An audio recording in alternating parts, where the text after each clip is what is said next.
Hey everybody, I'm Greg Sowell, and this is Why Am I, a podcast where I get to talk to interesting people and try and trace a path to where they find themselves today. My guest this go around is Robin Douglas. She is a solopreneur. Yeah, that's how you say it. An often speaker, runs support groups, and quite a successful podcaster. She found her voice when she had suddenly, at the age of 54, had this epiphany of, holy cow, I'm a lesbian. Well, coming out late, she realized that there was a lack of information and resources for this ever-growing population of folks. So she did what anyone would do, of course. She dedicated all of her time and energy towards setting up a support system to save each and every single late bloomer. I can honestly say I learned a lot from this conversation, but I suppose it's probably why she does this. So at any rate, I hope you enjoy this conversation with Robin. All right, Robin Douglas, thank you for joining me on the Why Am I podcast. Why, thank you for having me, Greg. It's great to be here. Absolutely. So, you and I, it is a warm spring day. It's probably about 70 degrees outside, light breeze, and I'm talking very light, just enough to feel good. You and I are sitting at the pickleball courts. They are jam-packed, and as you know, you and I have our paddles stacked. We're sitting there, we're waiting, and we strike up a conversation because I'm just visiting. I actually am literally in real life in sales, so I travel around a lot, and so I happen to be in your area, and we're getting a game, and we talk a little bit about me, where I'm from. Now it's your turn to reciprocate, bud, so who are you? Okay. Hey, I'm Robin. I play here regularly. It's nice to see you here. I haven't seen you here before. I'm Robin, and I've been playing pickleball for a couple of years only, and I use this actually as my form of exercise when I'm not podcasting and when I am not running my support groups and when I'm not doing my quarterly speaker summits. I am a very new solopreneur. Have only been doing it for about a year and loving the hell out of it and still learning every day how to grow and meet the needs of my community. Dude, that is a lot of information in a very short amount of time. I dig it. Efficiency. So you said a word there I've never heard in my life, which is solopreneur. What is that? You've not heard. Solopreneur is somebody who goes out on their own and starts a business all by themselves. So it's just me, myself, and I, and my rescue pit bull over here to my side, and started my own business from scratch, bootstrapping it, and I am a solopreneur. Well, what gave you the gumption to do that? You know, where did this bravery come from? Well, it was, I've always wanted to have my own business, start my own business. And I did once upon a time, back in, late 80s, early 90s, I started a business, and it was right before or right around the time that computers hit the scene.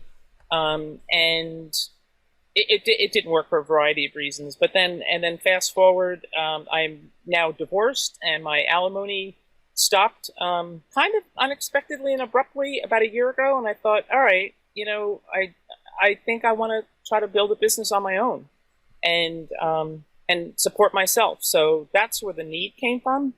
And I'm an out-of-the-box thinker. I think I live, breathe, and think outside the box, and have just been enjoying the hell out of creating something from nothing.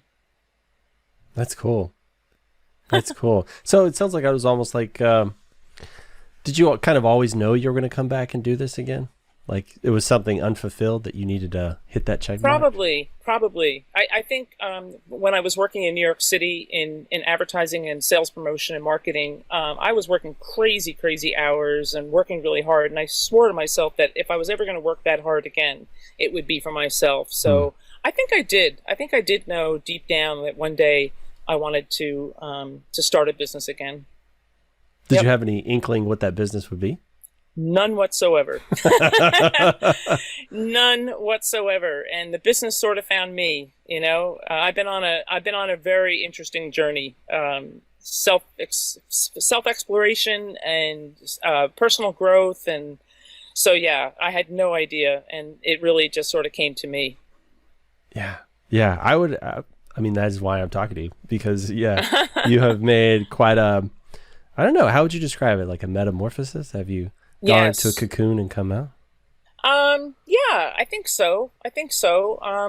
I like to believe that we as people are always evolving. There, not enough is spoken about the idea of impermanence, that nothing is permanent. And certainly as people, we are growing and changing all the time. And I think the more we embrace change, the better off we'll be and the more enriched our lives will be. So, yeah, I think I was in a cocoon for quite a long time and didn't always realize it. Always knew, though, somewhere in my heart that there was something more to be fulfilled, something more out there for me to do. I just wasn't sure what it was. So when you say that you knew there was something more, was there a feeling associated with it, or was there just kind of like a tickle in the back of your mind? Like, how would you describe that?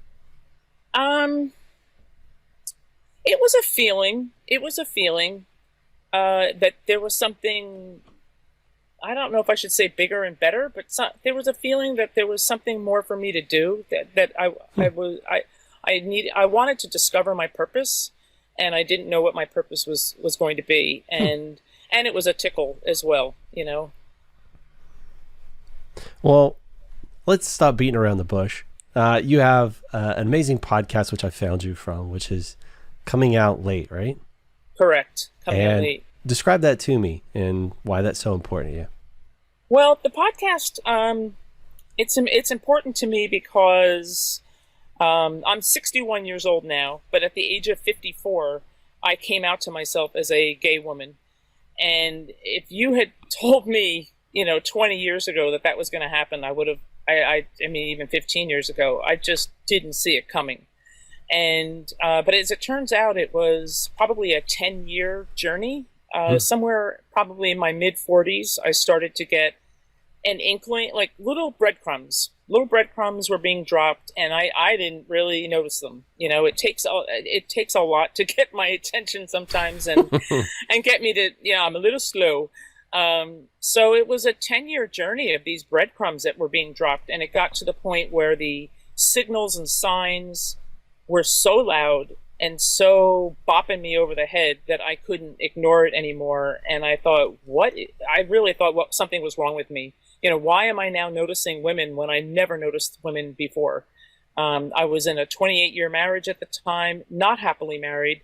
The last 14 of those 28 years were not good. It lacked affection, and it was sexless. It was loveless. It was, not good. But that may have been part of the impetus, that allowed whatever this was that was stirring inside of me to come out. I don't know. So it finally, and I'm telling you, the universe had to clobber me over the head to get my attention. Finally, at the age of 54. In 2015, I had an aha moment, and I thought, "Holy shit, I'm gay!" Like, who'd have thunk that?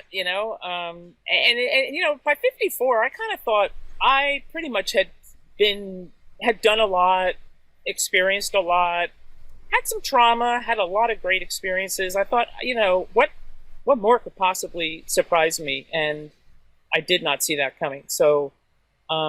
So I went through a very tumultuous, difficult, almost 3-year divorce, and probably took another year to just sort of recouping myself from that experience, and then a year ago, almost a year ago, I guess it was a year ago, October, he decided that he was going to not pay me alimony anymore.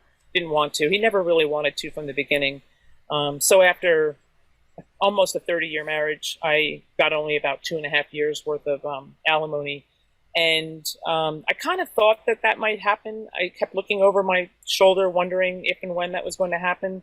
So I was somewhat braced for it, but not fully. And I had a choice. I could go down the right fork, which was hire a lawyer and fight him on it, and spend more tens of thousands of dollars with not a no short outcome for me, or I could release myself of that past, and just sign the papers and walk away. And that's what I chose to do. I didn't want to be beholden to him anymore. I didn't want to have that feeling of looking over my shoulder anymore. And yeah, I really freed myself from that energy, so to speak. And while it's scary being a solopreneur, I feel like it was another level of freedom, that I gave myself instead of trying to fight it. And yeah. I can definitely feel that. Like the idea of, when's the shoe going to drop? When's the rug going to be pulled out from under me? And if and when it does, how do I pivot, all that stuff? But it's also, while you have that apprehension, it also must be extremely exciting, right? Which, like being having, on my own? Well, I mean, the idea of, I guess, the solo entrepreneur sort of thing, like, I'm in control now. I'm in the driver's seat. Yes. And something too, which is very, very prominent in my community. And right now I work predominantly with just women who are coming out late. So really, to get back to your original question, is I started the podcast because there was a need. When I came out in 2015, there were very few, if any, resources for this kind of thing. And I literally thought I was losing my mind and going crazy and that there was something wrong with me. But there isn't. And I can't get over the droves and droves of women that are coming out now. The pandemic had a lot to do with it, interestingly. But yeah, it was a very freeing experience because I lost myself in my marriage. I would joke, getting back to mint chocolate chip ice cream, I would tell my community that the only thing I knew for sure about myself was that I liked mint chocolate chip ice cream. I didn't know anything else about myself. I didn't know my likes, my dislikes. I really lost myself and hit a really, really deep depression when I was in the tail end of that marriage. So yes, it's very freeing to learn how to stand back on my own 2 feet again. I was very independent when I met him, and lost all of that independence, gave it away, and lost it. And so from that standpoint, it's time that I learn to stand on my own 2 feet, support myself, and be independent again. And that's part of what I want to transmit to the women that I work with. They're petrified to leave or make a change in their family unit because they just don't think that they have the faith in themselves to stand on their own 2 feet. That's fascinating to me, the idea that you had a strong sense of self, and then in the marriage you kind of lost your identity in there. Do you think that was little by little, just tiny little surrenders, I guess, over time? I think so. I think it was increments over time. I was 24 when I met him, 25. And even though I was handling everything on my own financially and bought my own car and, things like that, had my own apartment, he was 8.5, 9 years older than I am. So, and he was more entrenched in business at that point and is a tax accountant. So really knew finances. So I definitely turned that part over to him.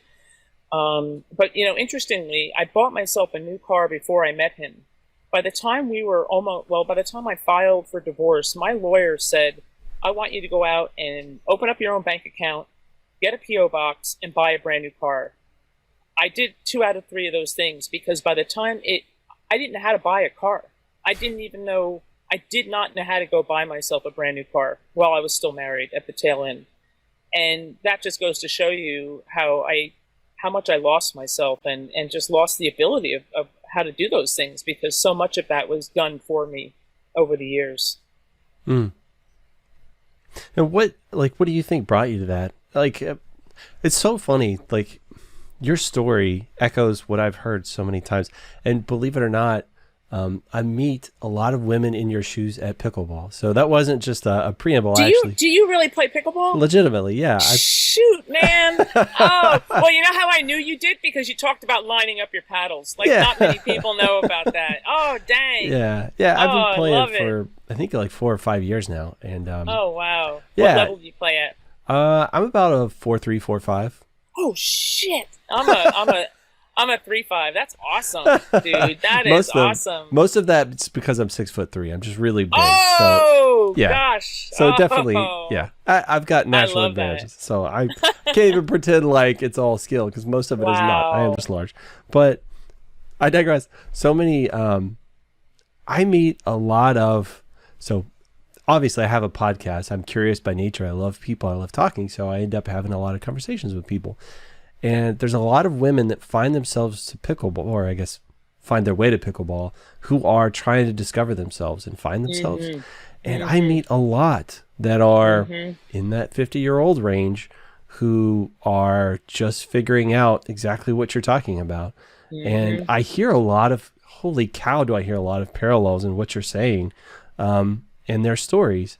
And to your point, I think pandemic accelerated it for some people and actually gave them, I've got one person in mind in particular, gave them the push that otherwise they would have just languished where they were and, probably never come to this. But it's so funny because a lot of the fears I hear that you expressed at the time is kind of the things that were holding these people back. And you're exactly right. The lack of support for folks finding themselves in this position, I think it's crazy how little information. You know what? It's so funny is while even some of them, and I truly count them as friends, are out, they're not out. You know what I mean? It's like while they consider themselves gay, they don't really want anybody to know about it. It's so sad still. Yeah. And so it seems like I was having a conversation last week with one of them about how they're just now starting to date, and it's like they can't have any PDA, no holding hands, no, so it's like how do you even begin to come to terms with that stuff in yourself, like when you're first trying to come out, Well, before I answer that question, I want to say too that this is a bigger issue of not just women coming out, but for me, I want to focus on the entire female population. That we're naturally conditioned to be codependent, people pleasers, doing for other people and putting ourselves last, and that's my big picture. Someday, I want to branch out beyond the coming out late community. And just help all women waken up to their empowerment and to their strength and to overcome fear, shame, and guilt.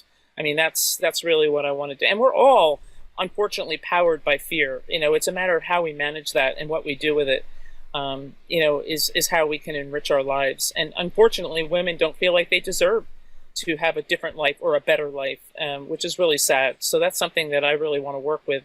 But in terms of reconciling those, it's different for everybody. It's in terms of how you express your gayness, let's say. And there are so many factors that come into play. Your religious upbringing, number one. Many women come from really, really strict, constricting religious upbringing. So they have to unpack that before they can unpack anything else, and be comfortable in how that redesign of their faith looks. And in many cases, people are disowned by their families because of religion. That it's a disgusting thing and whatever. It also depends on where you live.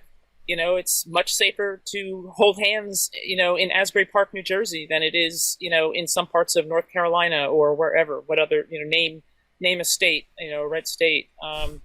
In fact, I'm in North Carolina now, but I did live in Asbury Park, New Jersey before moving down here.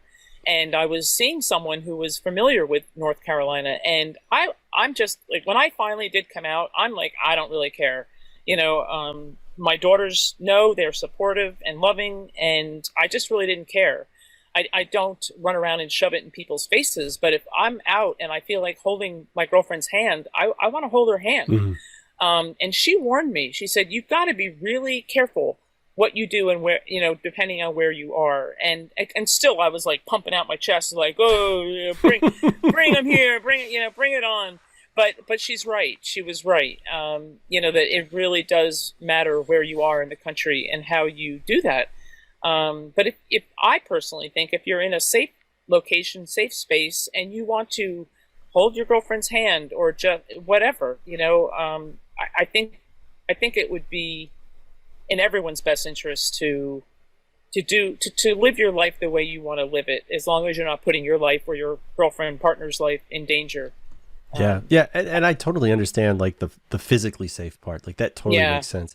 But say you're in a physically safe place, but say this is your home that you've been for the last 20 years. Everybody sees you a specific way. Like, and now all of a sudden they're going to need to shift gears. It's like, I think that can almost be as scary as the physical safety. It's definitely has a very, it's a very real, I don't know, fear. It's a reality, that's for sure. I mean, it's definitely something that needs to be considered. But you have to think about your intentions behind why you are or are not behaving in a certain way. And if you're still limiting yourself because of what someone might think of you, I say that's horseshit. You know, we can't control what other people say, think, and do. You know, we can only control what we say, think, and do. And as long as we're not hurting somebody else, and I'll tell you, when you just outline that scenario of being in like your hometown where you've been for 20 years, a year ago right now, I was, my younger daughter was getting married. And when I tell you I had anxiety leading up to that marriage, that wedding, I'm telling you, I had not seen my ex-husband in 7-8 years, you know, prior to that wedding. I had no idea how he was going to respond to me. I was newly out to my daughters because I didn't know this, but 7 years prior to that, my ex-husband actually outed me to them, and I didn't know that. So I was showing up at this wedding as a gay woman for the first time in front of my stepsons, you know, my ex-husband's kids, and in front of everybody, you know, my daughter's in-law side of the family. And I'll tell you, I didn't even know, there were so many issues that came up. How do I introduce my girlfriend? I wasn't even going to bring a girlfriend, actually, and I didn't have one when she gave me the +1. But I was actually going to bring a childhood friend who was going to come and just be my bodyguard, you know, and my security blanket. But as it turns out, I'm glad I did end up dating somebody, and I brought my girlfriend to the wedding. But the question came up is, do we dance on the dance floor? How do I introduce her as my friend, my girlfriend? You know, I mean, I had such anxiety going into that event, and thankfully I had the support and the love of both my girls, and it couldn't have worked. I mean, everything went smoothly. You know, I could not have asked for a better outcome. Ex-husband was not cordial, didn't talk to me, didn't give me the time of day, and that's fine. But everything else couldn't have gone more smoothly, thank goodness. But it was a consideration. I was showing up in an old world as a new woman, a different person. And yet you faced it, right? I guess. I mean, that's the thing, right? You strapped on your big girl pants and you went. I mean, that's what you have to do, right? You have to lean into that fear, and you got to feel the fear and do it anyway. And that's, you know, I had to be an example to my community, you know, that there are things that are scary, but what's the worst that could happen? You know, my daughter already told me that if he misbehaves or I misbehave, he's kicking one or both of us out of the wedding. And I knew it wasn't going to be me, because this was her day. This was not about me, you know. So, I mean, what's the worst? You know, you have to ask yourself, what's the worst that can happen when you're feeling the fear? And you have to do it anyway, especially if you're aware of it and cognizant of the fear. Do you think the full impact of you like overcoming that mountain like hit you right off the bat, or do you think it took a little time? I think it took some time. I think for the longest time after, I just felt so relieved it was behind me. You know, I was really relieved. But not that long ago, I was actually a guest on another podcast, and the wedding came up, and something that I hadn't shared yet was that I didn't expect at all that I would be on the dance floor. There was no way. And the music started playing. It was a really good musician or DJ, and my girlfriend wanted to get up and dance. I was like, all right, you know, we got up and we danced on the dance floor. Other people came up. But the real testament to the whole thing was the very last song of the evening was a slow dance. And I asked her to come up and dance with me, and there was no one else on the dance floor. I don't know where, and I don't drink, so it wasn't like I was tipsy. You know, I don't know where I got the kahunas, but so we danced a slow dance on the dance floor, and then little by little people came up and joined us. And So replaying that story, even just a month or two ago, I broke down crying. I just was like, wow, that was big. That was big on so many levels. So I think it took a while for the impact of what I did to hit me. It's still sometimes when I think about it, and it's going to be a year, next week that this all happened. So, yeah, it was amazing. Just when you think, you've done it all, I'm telling you, it's just, it's crazy. Yeah, there's always that's what I've learned about myself. I like to come up with these new little challenges, but everything in life I've always gotten a certain level of competency, and then I get bored with the thing and I move on. But like I have learned there are so many things that I can fix on me that like I'll never get bored of that. I'll never run out. So No, and I mean and that's good. I mean, we are a work in progress, and it's an eternal thing. It's an eternal journey. I'm always looking to work on me and become the best version of me I can be every day. And it sounds like you've been putting just a lot of time and effort into yourself. I guess since kind of, you said it was brewing for like 10 years. And yeah. Do you think a lot of that was you just willfully wanting to ignore those signs? Because, I mean, change is scary, right? Yeah. Yeah, I just didn't get it. And the short answer is I think I stuffed it down so deeply that I was so far out of touch with it. And I'm finding that there are two women that come into the community fall in two camps. One, that they had no idea that they were gay, and this all sort of hit them in their 50s or late 40s or whatever. Coincidentally, I find a lot of women at like 29, 39, 49, and 59 all seem to be coming out. Yeah, it's interesting. So we fall into two camps. One like me, who I supposedly didn't, I didn't know. I had no clue, but it was stuffed so far down. And then there are the women who have known since they were like in 4 years old, 5 years old, 8 years old, 10 years old. But because of societal conditioning, societal messaging, the lack of representation of gay women, religious reasons, I could go on and on. There's a whole new word here, compulsory heteronormativity, comp het. That is the pressure to conform to, when you're born, you're labeled a girl or a boy, and the girls wear dresses and get pink toys, and the boys get blue things. Compulsory heteronormativity, and we fall into that. We're told to act a certain way, be a certain way. You're going to be boy crazy, and then you're going to have boyfriends, and then you're going to go to college, and then you'll get married, and you'll have children, and that's the conveyor belt. That's the people mover that the women step on. So here's my theory. When I was 8 or 9 years old, my mom had put me in tennis lessons, like little local recreational tennis lessons. I loved it, and I really, really adored my tennis instructor, who was a woman. She was probably a high school senior.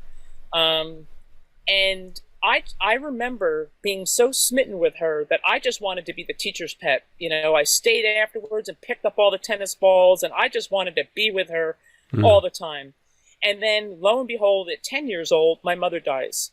And it was very shocking to me and surprising. And I sleptwalked through life, I think, for the next bunch of decades, so that and in that position of sleepwalking, I just got on that people mover and did the things that society told me that were normal for me to do.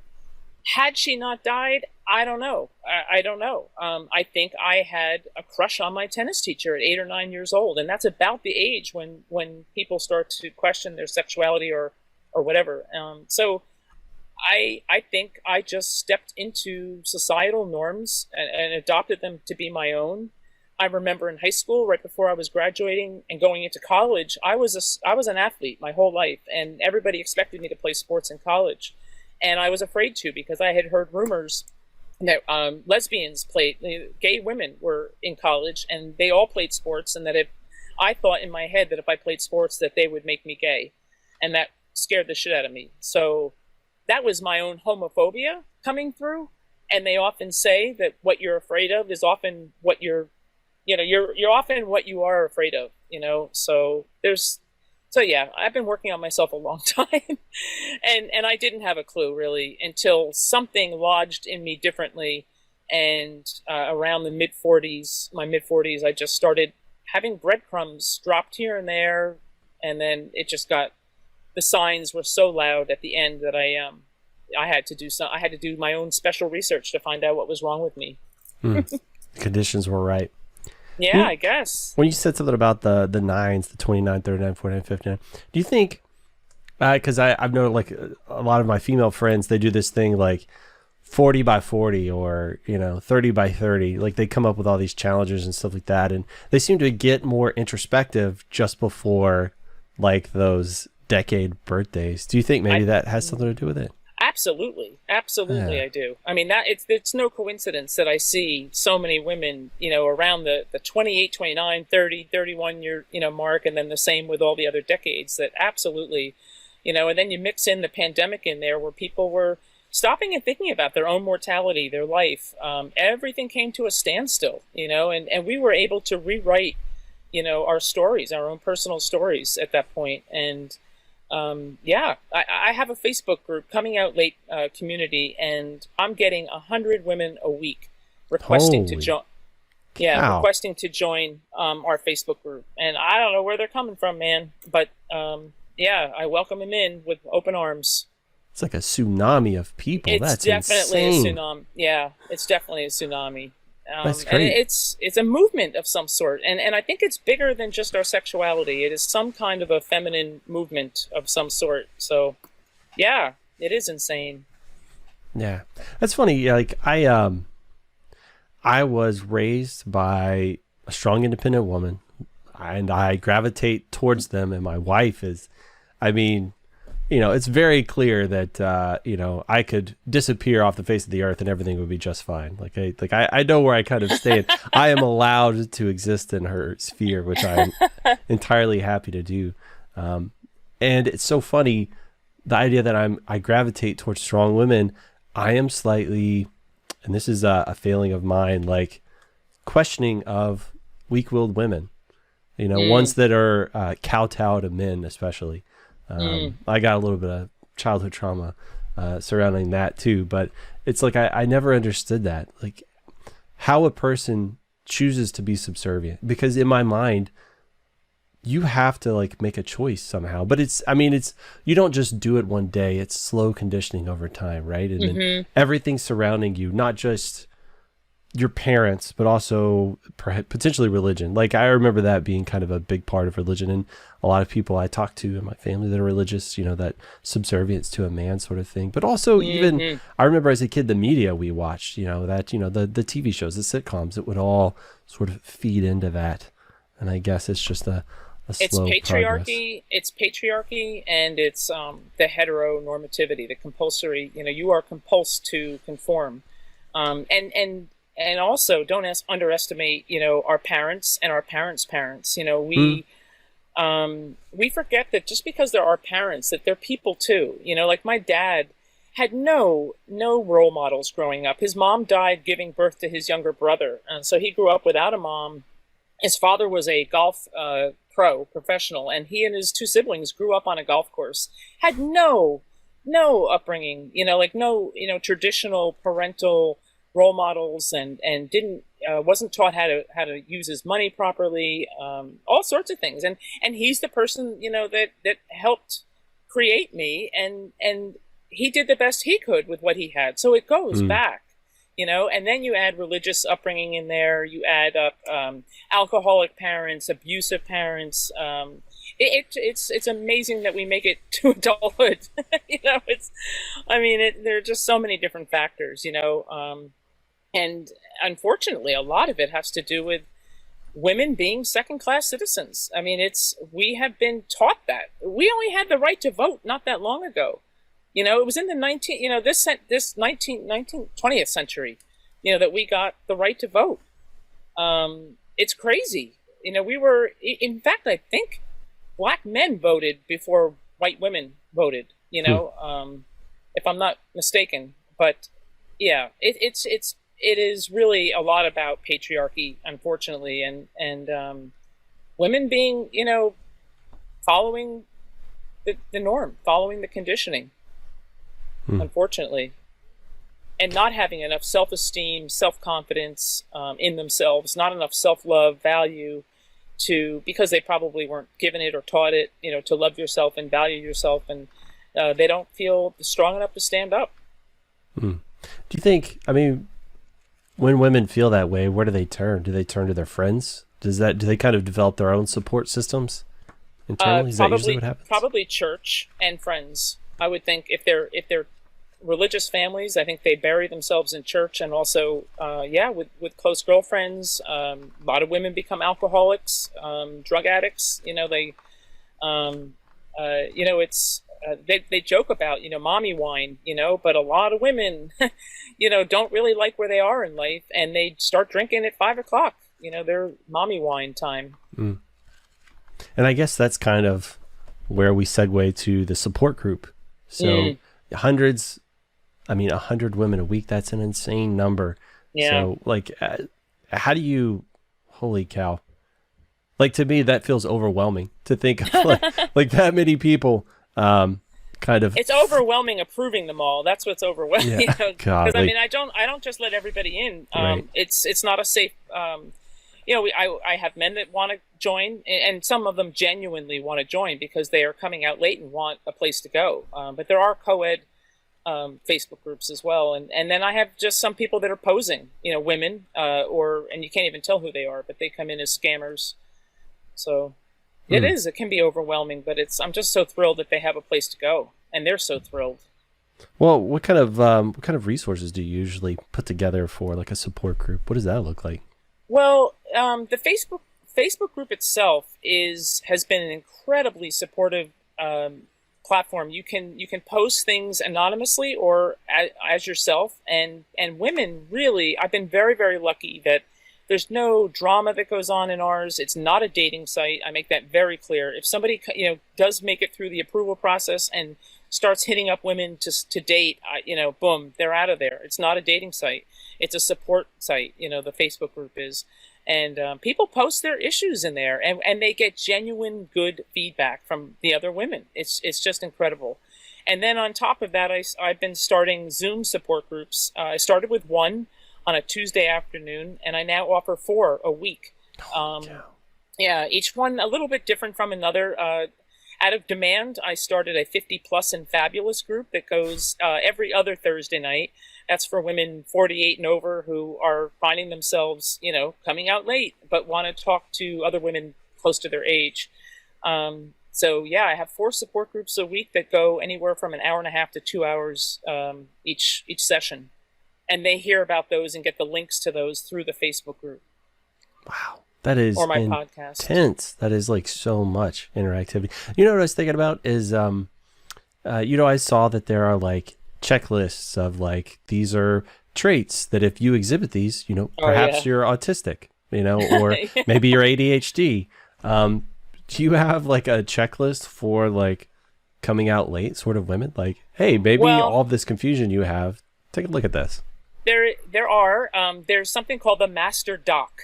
And anybody who is coming out late has heard of it. They Google Master Doc, and it's you are a lesbian if, and it just goes through a whole bunch of things. It's actually, I haven't read the whole thing, but and I should, but there is something called the Master Doc that a lot of women definitely Google to find out.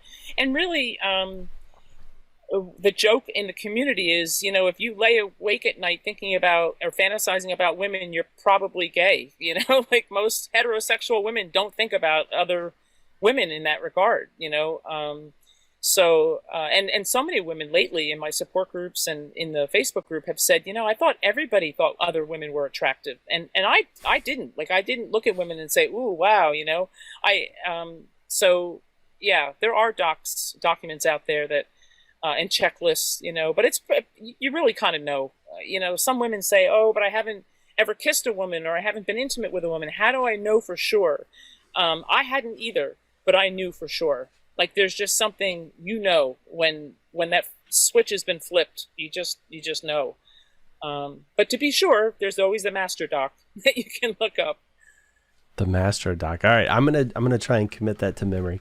So there's a couple of people I'm going to say, hey, Google the Master Doc, see what that's about. Yeah, and give them my email address, like the women that you play pickleball with, if they need support. Have them reach out to me. Absolutely. Well, it's delicate and it's a complicated situation. Yeah, that's true. I see some that in my heart, I believe it to be true, and they're pining after, say, their doubles partner. And they are just so devoted to this person and they have been for years. But, it's like, so it's just like, that kind of breaks my heart. It's like, I wish you could live your authentic self and be open and honest. That's not for me to tell them. But, it's like you just want the best for people. You do. You absolutely do. And there are some women, man, I mean, my heart goes out to them. They're in pain right now. There's something we call the messy middle. There's the time where you're questioning and, you're sort of out to yourself maybe, but you haven't, if you're married, you haven't told your spouse yet. But the messy middle is when you've come out to your partner, your spouse, or maybe it's your family if you're not married. And everything is just, it's like taking a snow globe and shaking it, and you don't know which end is up. There are a lot of women in the messy middle right now who bounce back and forth between, maybe I should just put the genie back in the bottle, but we all know that you can't, once the genie's out of the bottle, you can't put her back in. But they sometimes wish they could, because it's so frightening. Like they're in that much pain over making these changes. There's even another expression that I hear a lot is that I'm blowing up my family's life. And it's like, well, you're not, you're just changing, and it doesn't mean that the family has to be blown up, which is so cool, because in 2015, when I came out, it was pretty much stay with your partner or divorce your partner, your spouse. Now, there are all different redesigning of families, which is taking place, which is beautiful.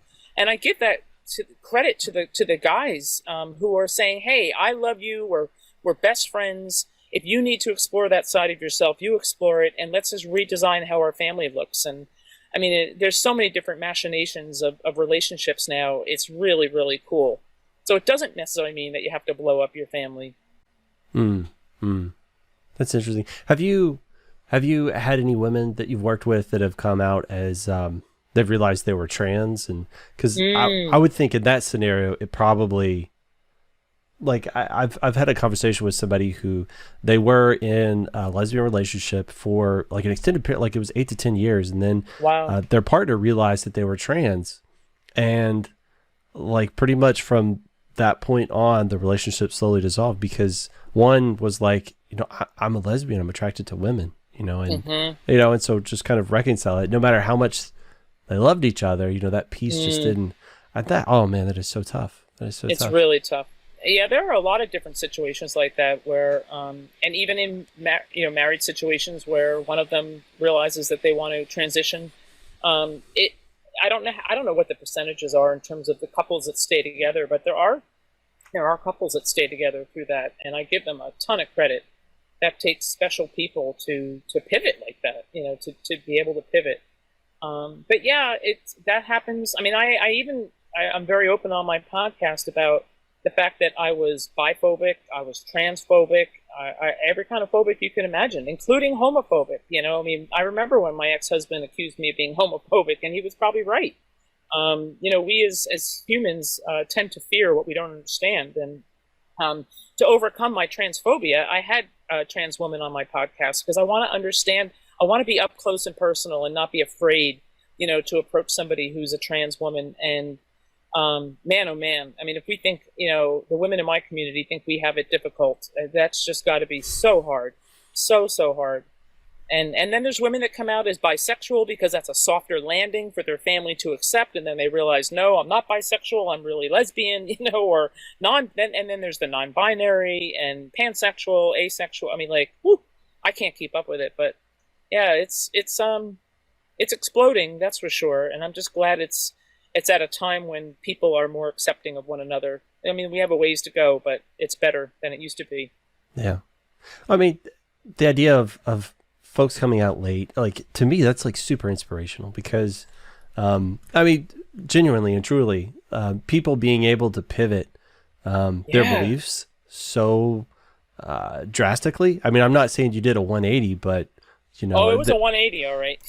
just a big pivot that late in life. You just Mm-hmm. don't see people change the way they think and feel and operate as a human very often. Especially, I hold out hope for so many people, but I see it so infrequently. And it's when I see somebody like you that really just like the shining example of, hey, I can actually change the way I think and feel. Like, it genuinely gives me hope for everyone around me and Yeah, everybody thank you. I care about that hasn't shifted their thinking. Yeah. Yeah, I appreciate that. It takes a lot of guts, but it's doable. It's doable. We are the authors of our own stories. You know, we are the creators of our own reality. So why not put that pen to paper and rewrite the story how you want it, you know, to go? It's not selfish. It's just, you know, in fact, when you're living your true life and I'm so much happier and I'm so much more at service and available to other people, you know, in my current life than I was in any other point in my life. Do you feel regret on how long it took you, or do you feel like that was the path you had to walk? That's a great question. I do not feel regret at all. I laugh about it. I mean, I laugh and think it's comical, but there are many, many women who do look back and say, why couldn't I have figured this out sooner? A lot of it has to do with because they wish they didn't have to put their spouses or their kids through the pain, you know, that they think that they're putting them through. But there are a lot of women that regret that they didn't come out sooner. But I look at it as a journey. My life is a journey. I am the sum of all of my experiences. And had I come out any earlier, I wouldn't have had all the experiences that I've had so far, you know? So it's my life and all of our lives are unfolding precisely as they are to be unfolding. You know, they're unfolding perfectly. You sound like a wizard from Lord of the Rings. They arrive right when they're meant to. No, I get. Well, you know, it's about acceptance. It's so much about acceptance and being willing to accept what's in front of you and enjoying the hell out of the present moment because you don't know what tomorrow will bring. You know. Yeah. I often think that that I really don't have any regrets. There's That's awesome. not that much in my life. Well, it's probably just because I have such a bad memory. I can't remember all the dumb things. But a lot of it, I think of, you know, I have kept myself in places that I didn't want to be for far too long. And I realized that gave me perspective.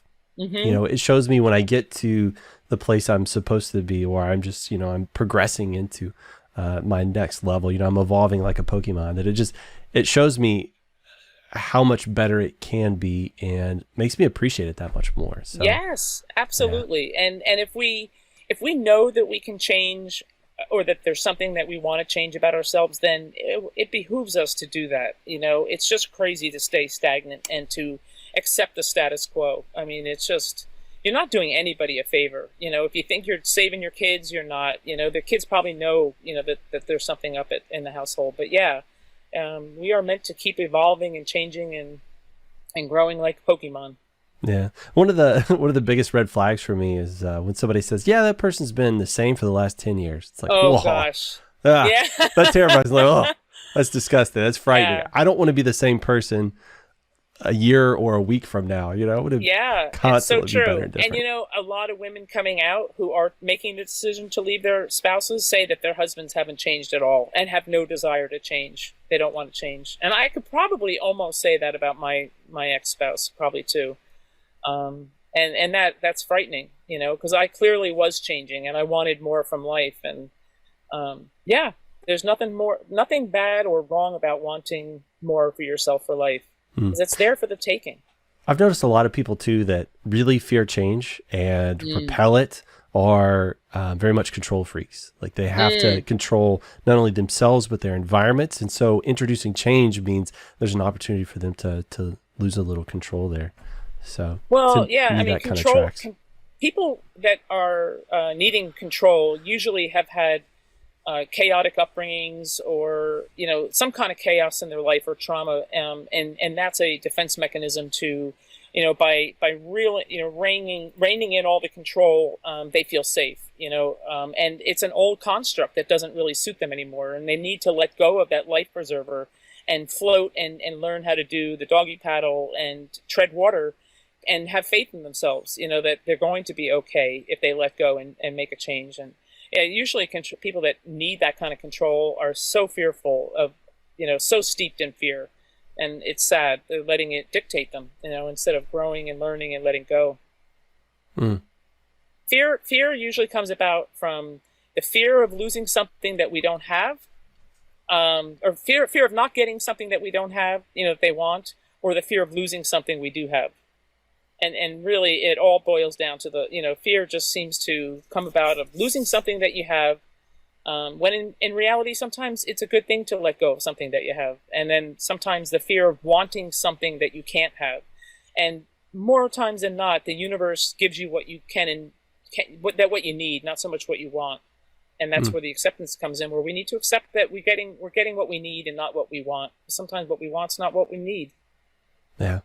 And for me, like, the idea of losing something that you have, that is a false economy, because everything is temporary. Like, everything in life, everything you can acquire today can be gone tomorrow. So if you're hanging your whole happiness and your whole existence on a thing or a possession, you are quite literally setting yourself up for a failure. Yeah. And it's a shame that we're not taught as young people, like young kids, that impermanence is a given. Nothing is permanent. Impermanence is a given. And that includes relationships. I'm not convinced that we are meant to be with one person our entire life. If that happens for some people, that's great. But, impermanence is definitely something we need to all learn to embrace and just come to expect, that things are going to change. Yeah, I am 100% on board with that. Like the concept of one true mate or one true person that you're supposed to be with, that is some bullshit if I've ever heard any. I think you could be happy with tons of people. Some people you're going to be more happy with, and you'll be happy with them longer. I was fortunate to be with somebody who I'm going to be happy with the rest of my life. I 100% know. We've been together since we were like 25 years. Since I was 16, just stupid kids, and now we're stupid adults, right? That's awesome. But it definitely, like, I think she could have been happy with lots of different people, So I have no illusions about that. I'm just lucky I found a person that makes me so happy, and vice versa. It's rare. It's super rare, and I see it. I see it for winning the lottery that it is, because it's not something that's preordained. It's not something that is supposed to happen, because I think that's bullshit too. I think sometimes you just get lucky. Yep. I heard somebody say the other day, people always tell me when you're the right person, you just know it. And he said, how come when you're with the wrong person, it takes you like 2 years to figure it out? Because you're in denial, it's usually you're in denial, and because you want something, that you shouldn't have. Yeah. That's fun. Funny. Yeah. Impermanence. I like that. The idea of impermanence. Nothing is. Yeah, nothing's permanent, man. Nothing's Nothing promised. is permanent. So let's go back to the podcast, because I've just now started kind of digging into your podcast a little bit. What came first, like the support groups or the podcast? Like, kind of give me a chronological order of that stuff. The podcast came first, for sure. And honestly, the podcast came first, and I didn't know what I was doing. I started thinking about a podcast when Clubhouse was just hitting the scene. I don't know if you're familiar with Clubhouse. It's a social app. Okay. Anyway, I sought a lot of support and information from people that have been podcasting a long time. And I ended up hiring a podcast coach, and then I ended up outgrowing him, oddly enough, before I even launched my podcast. He's like, well, we'll learn together. I'm like, no, I'm paying you monthly so that you teach me. So I got a new podcast coach, and it worked out really nicely. They taught me the electronics and all the technology behind it, and helped me do my intro and my outro. And we were coming up on October 11th, which is National Coming Out Day. And I said to him, is there any chance that we can get my podcast launched on National Coming Out Day? And we worked like the dickens over a weekend to have it come out on October 11th, 2021, National Coming Out Day. I just thought it would be really cool, to have a coming out late podcast come out on, National Coming Out Day. So, and then I had an editor for quite a while who was editing my podcast for me, and I'm not making any money right now. I need podcast sponsors and advertisers, and I was paying $400 a month, I think, to have it edited. So I said, I need to learn how to do that myself. So I had to let them go and to save myself some money, and have been doing the whole shebang from start to finish myself. And as you well know, it's a lot of work. It's a lot of hours, but I love doing it. And I've just recently received emails from 2 guys who listen to my podcast, and I just adore them. I can't let them into my Facebook group and my support groups, but I'm going to try to work with them on the side, and maybe even start a support group for men coming out late. But yeah, I've got listeners in the UK, all over Germany, Australia, New Zealand, Canada, the US. I don't even remember where else, but they're all over the place. It's a lot of fun. Is the community pretty good about giving you feedback, giving you support? Yeah, absolutely. They really do. And I get a lot of my content from my Facebook group. I've had people in my support groups come on my podcast. I've had since I've come out, there have been a number of women that have sprouted out that are coming out late coaches. So I have them on my podcast as well. Women that are helping other women to go through the messy middle and go through the journey, because it's quite a roller coaster. And not long ago, one of my support groups, I record all of my support groups, but not for public consumption. And one day it was just 3 of us in this support group, and we just had an unbelievable conversation. And I asked the 2 of them for their permission. I said, can we use this as a podcast, because we need to share this. And in fact, today dropped part 2 of that conversation. So I get content all over the place, and I think the feedback I've gotten from the listeners is that they like the variety. They love hearing people's stories, for sure. They love the insight of hearing us converse in the support group. They like, when I share those episodes. So it's just been, I love it. I really love it. And I want to grow it. I have to figure out now how to grow my podcast.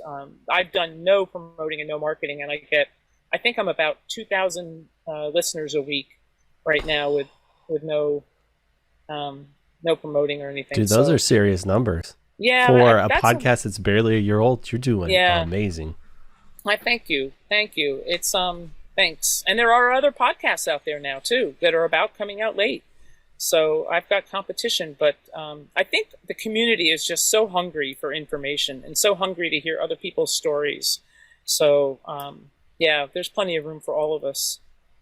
Well, you just said 2 things there that I didn't realize existed. One was podcast coach. I'd never heard of that concept. And then the coming out late coach, that actually makes a ton of sense. Because I was trying to figure out, like, if you need some like one-on-one support, how do you go? Like, do you try and maybe like find a therapist? But I don't think there's any therapists that like specialize in coming out late, probably that live in your town. Some do. I mean, you can look up gay therapists, queer therapists, and I happen to know a couple that have come out late in life, and they're licensed therapists in the state of New York, and they do coaching. And so many therapists are now transitioning over to coaching because you can do it across state lines without ruining your license. So, and I do one-on-one coaching, people. So if anyone's listening, whether you're a man or woman and you need, coaching, I do one-on-one. In fact, I've got an appointment with one of the guys that wrote me an email.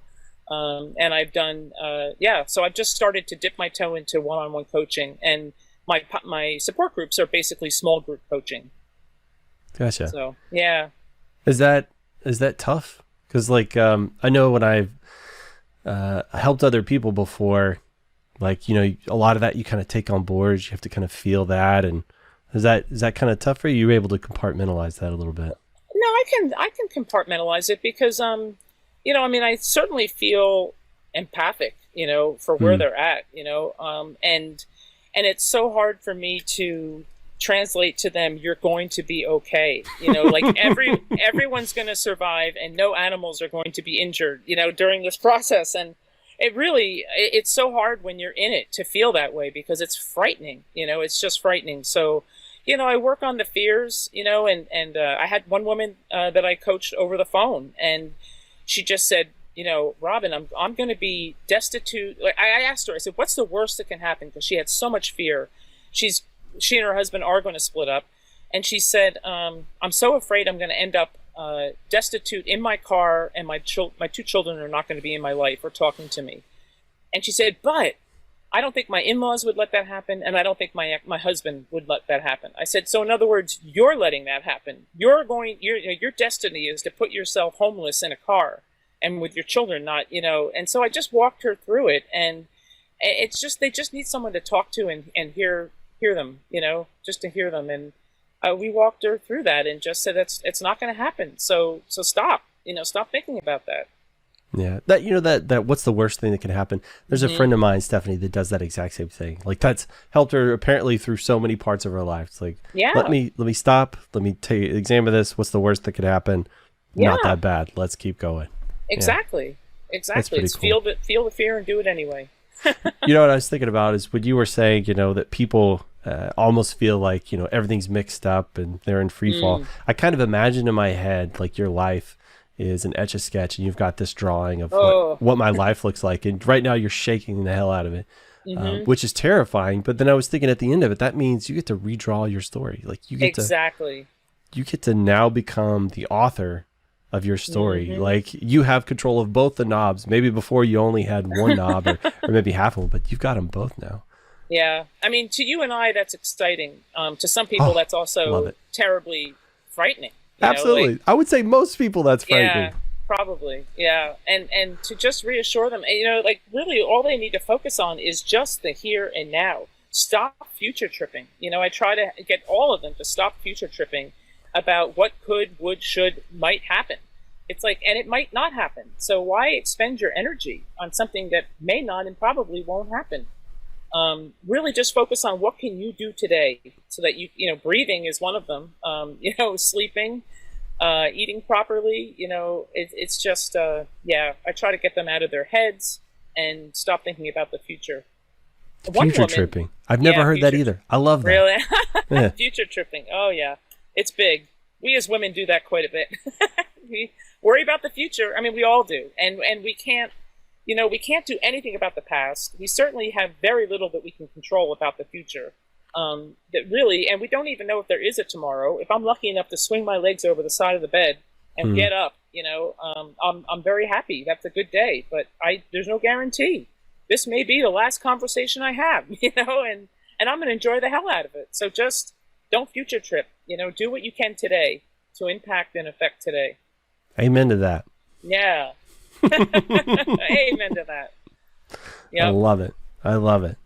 Well, I tell you what, I want to be very respectful of your time.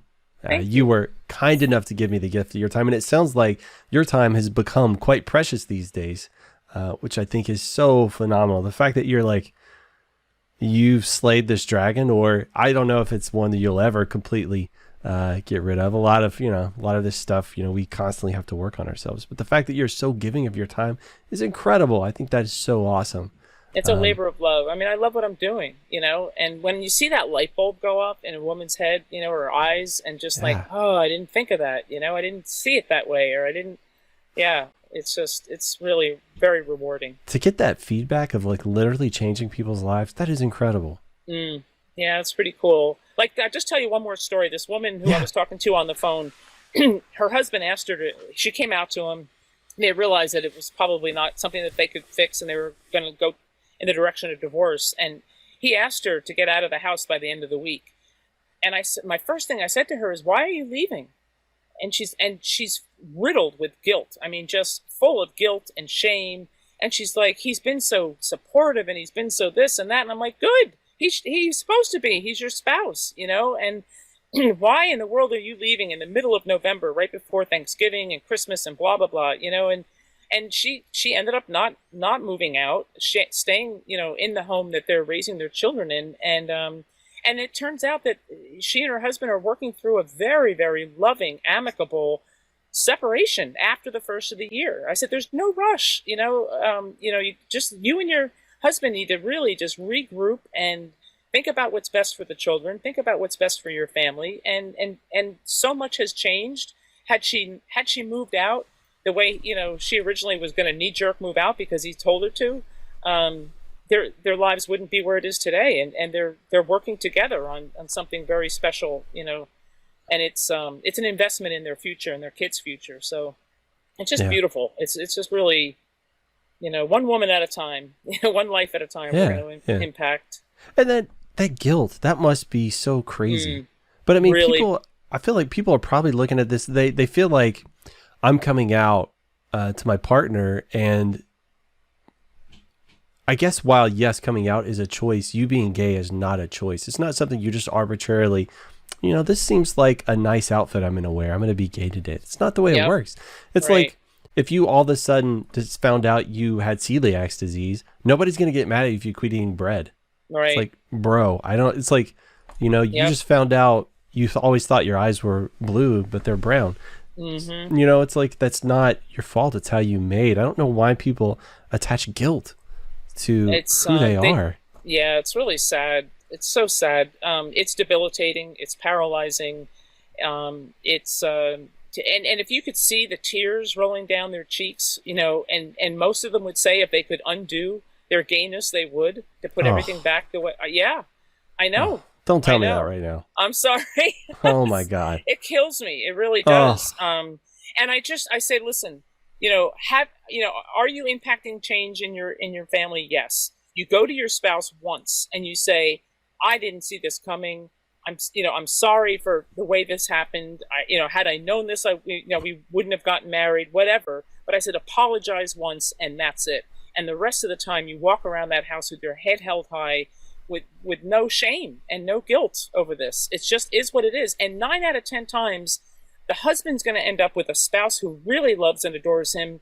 The kids are going to be fine. They're going to see their mom living their most authentic life and not being stuck in a relationship or a marriage that, what kind of role model is that? I mean, really, everybody, it doesn't feel it and look like it, but it's a win-win for everybody in the end.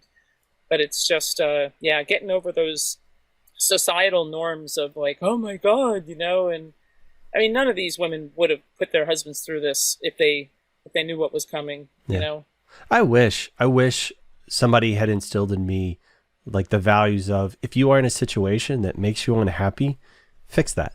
Mm-hmm. Whatever that looks like, take steps to start fixing that instead of just swallow your pain, shove it down deep. What you feel doesn't matter. Just make it happen. Don't make waves. It's like, I wish somebody had said, do whatever it takes to be happy. Right. I mean, don't, kill the guy sitting next to you, but you know what I mean? It's like, obviously, and I like to tell people, you weren't put here by your deity of choice, whatever that is, to be miserable. It's like, right. No, we weren't. We really weren't. You're here to be happy and joyous and bring light to other people's lives. So exactly, get to a place where you could do that. Exactly. Dude, so you are like you're like an angel. Just flying around, saving people's lives. That's wild. No, I'm just trying to impact them in the positive way, as best I can, giving them strength and power to live their best lives, whatever that looks like. That's cool. That's cool. And some people need that catalyst. Some people need that. They do. That rock to lean on. That's awesome. Well, we're not taught that. There was two women that I had on my podcast, and one of them said, if I had been told as a young girl that it's okay to disappoint people, my life would have changed dramatically. And something so simple to tell a young child, hey, it's okay if you disappoint them, but our society is just so messed up. Like you said, stuff it down, work through it, power through. Don't take those vacations from your job that you have built up for 3 years. It's, oh my God, it's crazy. Yeah, it's crazy. All the things. Well, all the things. Right here, obviously we've talked about a lot of things, but I want you to promote whatever you're interested, however you would want people to interact with you on the internet. Like, what do you want people to look for? Where do you want them to go? Well, if you feel you need one-on-one coaching, shoot me an email at comingoutlater@gmail.com. That's comingoutlater@gmail.com for one-on-one coaching. If you want to join my Facebook group, it is right now, gosh, I forget even how to say it. Like, it's for non-binary. I screw that up all the time. But anyway, it's mostly women only. You could be trans women. You could be non-binary, whatever. But you can shoot me an email for that. You can find my podcast, Coming Out Late, wherever you find your podcasts, on Apple Podcast and Spotify and all the cool places. Just be good to yourselves out there, everybody. Just love yourself so that you can spread the love. And I'm going to ask you one more question. You were talking about how people can support you. Have you done like a Patreon, anything like that? I have Buy Me a Coffee. Yes. So I don't have Patreon yet. It's a buymeacoffee.com/Robin Douglas, DOUGLASS, 2 S's. So it's buymeacoffee.com, Robin Douglas. Right. Yeah. I'm going to get you to send me a link to that. Thank you. You should go the Patreon route. That way people can subscribe so it comes every month. I know, right? I think Buy Me a Coffee does that now too. They're trying to compete with Patreon. I can do subscriptions and things like that, which I'm working on doing. Excellent. Yeah, Get on that. I need to get on that. Maybe not your first subscriber, but hopefully the second or third. Thank you. I want to be able to get in there and say I was an OG. You are. Thank you so much. Right. I really appreciate this opportunity. Yeah, for sure. Thank you for coming on and just talking openly and honestly. Stuff is scary. Me. I appreciate it. But feel the fear and do it anyway.